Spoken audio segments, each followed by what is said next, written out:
Smartphone cameras have gotten really good over the past few years, but Nexus devices have always lagged behind the competition.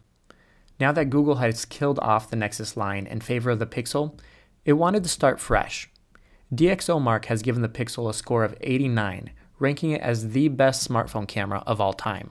We're not here to make that judgment call, but we did pit the Pixel against the iPhone 7 and the Samsung Galaxy S7 Edge in a camera shootout to show you how Google's new flagship smartphone compares to the two most popular smartphones of 2016.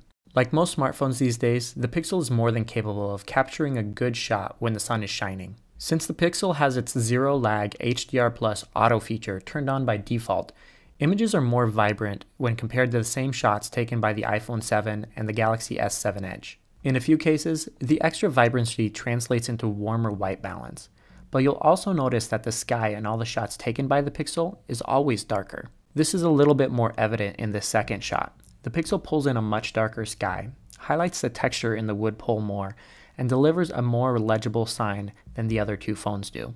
It even manages to do this when taking pictures while pointed directly at the sun.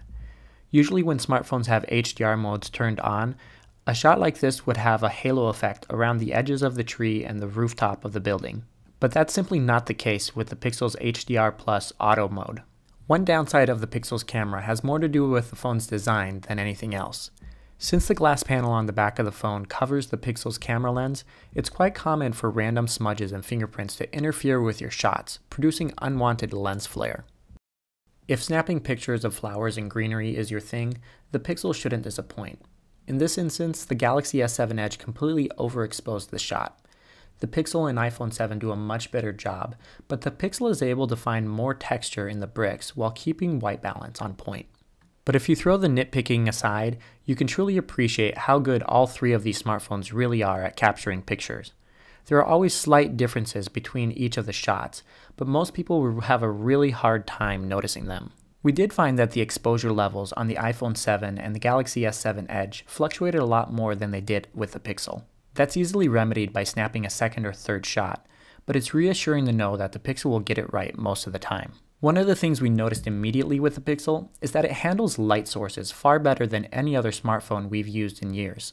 You'll notice that the Michael Kors sign in this shot is quite legible, as is the express sign in this next one. Typically, smartphone cameras need to underexpose the shot to pull this off, but you can see that the overall exposure in the Pixel shot matches that of the iPhone 7 and the S7 Edge. The best example is of this 7-Eleven, which was captured at night.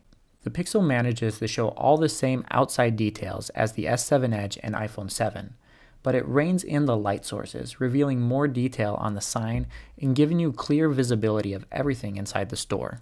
Unfortunately, the Pixel's weak point is low light performance.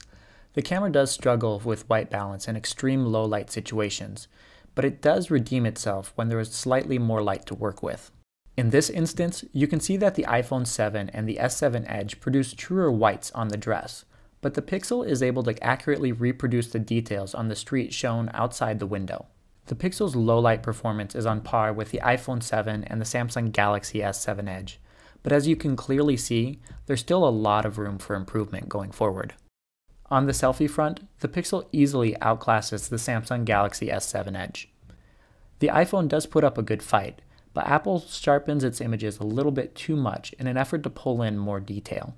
Selfies taken with the Pixel are well balanced, offering great pictures during the day and usable low light shots as well. It's hard not to see that the camera on the Pixel is something special. It won't be replacing your DSLR anytime soon, but you're no longer limited to buying a Samsung Galaxy S7 or the iPhone 7 if you want a great smartphone camera. As we said before, we're not quite ready to crown the Pixel as having the best smartphone camera of all time, but we'd love to hear your thoughts on the topic. If you enjoyed this video, please give it a thumbs up, and don't forget to subscribe to the Fandroid YouTube channel for more coverage of the Google Pixel.